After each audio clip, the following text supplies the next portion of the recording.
சாரல் விழும் நேரம் வானவில்லை போலே தோன்றிடும் அழகான காதல் ஓசையின்றி வந்து உள்ளுக்குள்ளே வாழும் இளமையின் சங்கீதம் காதல்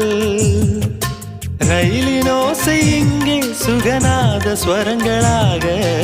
இதயம் இரண்டும் இணைந்து ஓடுமா அழகு பாதம் பார்த்து அவன் சுப்பிரபாதம் பாட சினுங்கும் கொலுசு சுருதி சேர்க்குமா கோடி கோடி மின்னல்கள் ஓடி வந்து பாயுதே ஏன